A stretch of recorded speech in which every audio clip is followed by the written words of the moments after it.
Live from Waterford and Dungarvan, this is Waterford at 1 News. Good afternoon, I'm Sinead. Aherne. Today's top stories. It took until 3:30 this morning, but 4 TDs for Waterford have been elected. A Waterford senator believes Leo Varadkar should reflect on his position after the general election. 1,000 employees of the Dublin office of Indeed have been told to work from home amid concerns of coronavirus. And in sport, former All-Ireland winning defender Anthony Moyles says the standard of umpiring in Gaelic football needs to improve. Records were broken and history was made in Waterford overnight as the 4 TDs for the constituency were elected. It was 3:30 this morning before the lineup was complete. Sinn Féin's David Cullinane topped the poll with a massive 20,569 votes, taking the first seat just before 6pm. It was the highest ever first preference vote here in Waterford. However, it was 9 hours later before Fianna Fáil's Mary Butler reached the quota to take the second seat.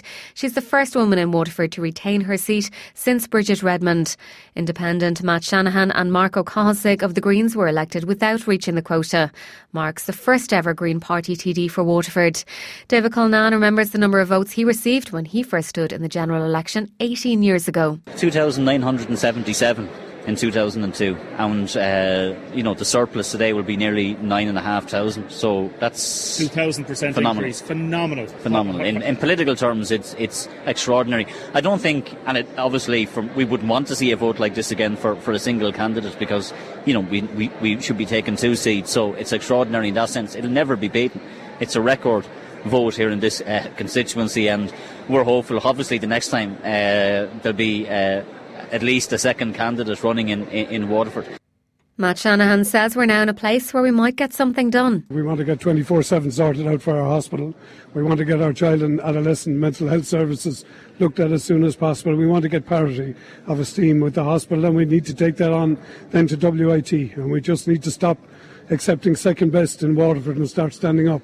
How are you going to do that? I'm going to do it by joining with other people from the South East and the other deputies that have been elected here tonight, and I think we will make a very advanced case, and I think we will do well. He says there's commitment to the cardiac issue in the South East. Whatever the makeup of government is, I'm about delivery now, and we'll get down, I hope, to some hard talking, and I will be flexible and accepting of a situation. We understand exactly how politics works, and I think, as I said, there are people there. What I'm encouraged by is that David Cullinane, Mary Butler, Mark O'Cahig, myself, and even Verona Murphy, I think, who's going to get into Wexford, have all given a commitment to 24/7.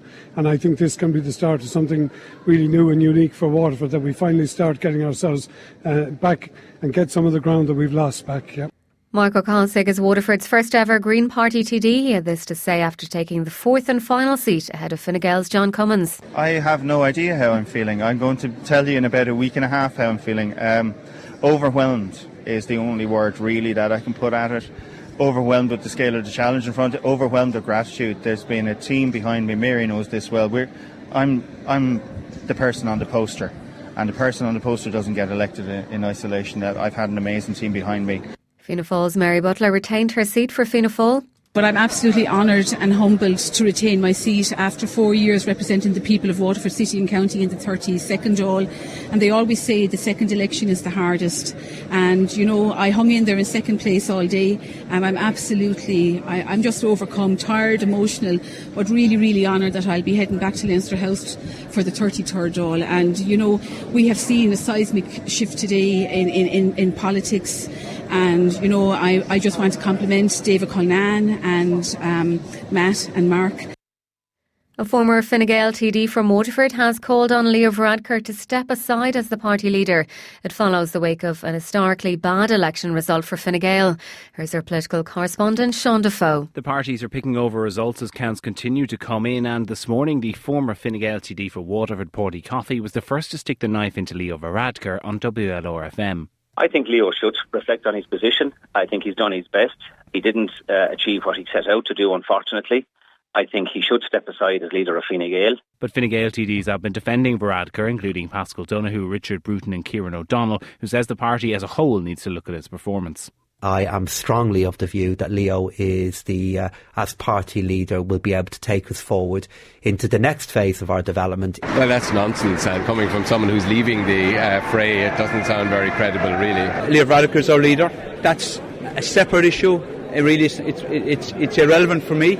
More than 90 seats are now filled in the 33rd Dáil, with the high-profile losses including 8 female TDs. With final results still to come, it looks like the most fractured Dáil in recent history. A WIT lecturer says the result of the election was a Team Waterford vote, but Dr Ray Griffin, a lecturer in strategic management, says a left alliance in government won't bring stability. There's a lot of, I suppose, institutional know-how in how to run government departments, and that isn't in a lot of the left, as they've been kind of structurally closed out of politics in Ireland.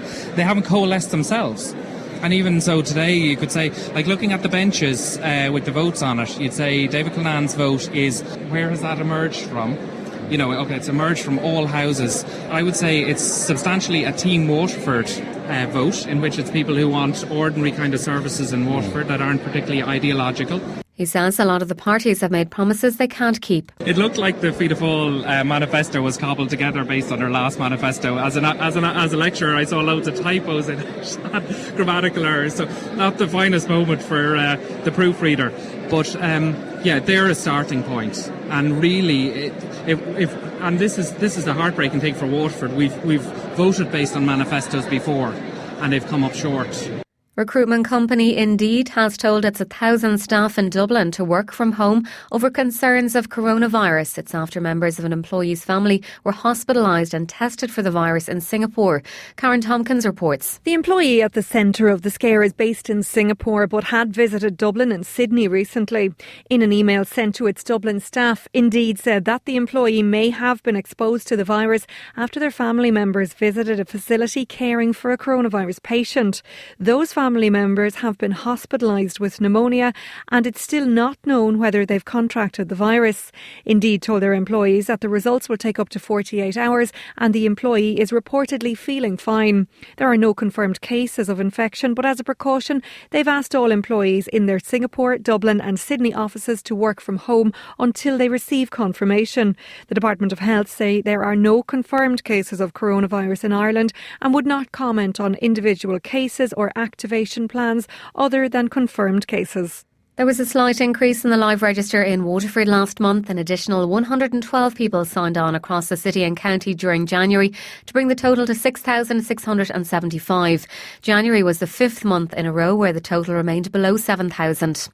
And drivers are being warned 900 new speed zones are being introduced on our roads. They're being brought in to clamp down on dangerous driving as speed results in a third of road deaths.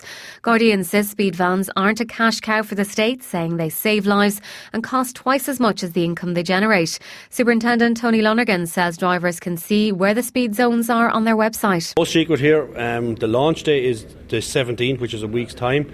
The information is available on the Garda website, so we're asking people, I suppose, to go on to www.garda.ie, make themselves familiar with the new zones over the next while. And we're not hiding anything, we're out there publicly, and we just want people to slow down. It's not about catching people, we want people really to slow down and to make the road safer for everybody. WLR Sport.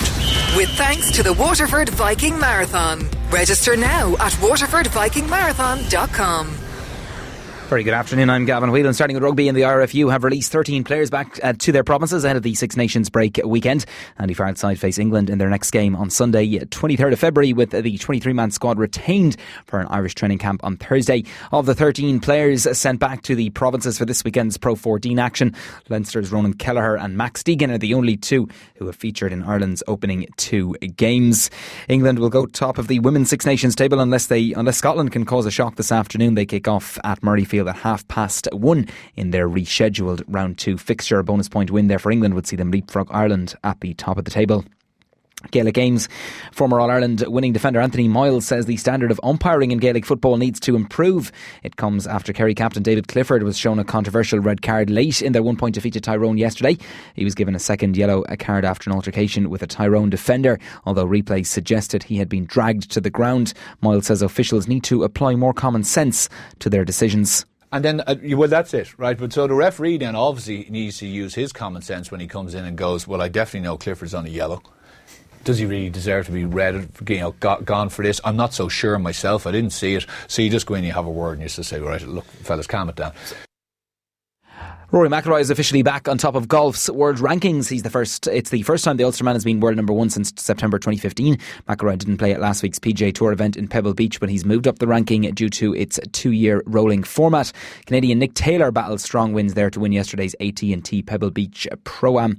In racing, 2 local successes at the West Waterford point-to-point in Tallow yesterday. Cappoquin owner-trainer Jimmy Collender combined with Ballyduff jockey Tom Feeney to land the second race with Kilbury Warrior, while Kill trainer Vinnie Halley was on the score sheet with Arctic Skipper in race 5. Finally to snooker, Ken Doherty is in round 1 action at the Welsh Open this evening. The Dubliner takes on England's Mark King from 8 o'clock in the best of a 7 frames contest. Sports news on WLR thanks to WaterfordVikingMarathon.com.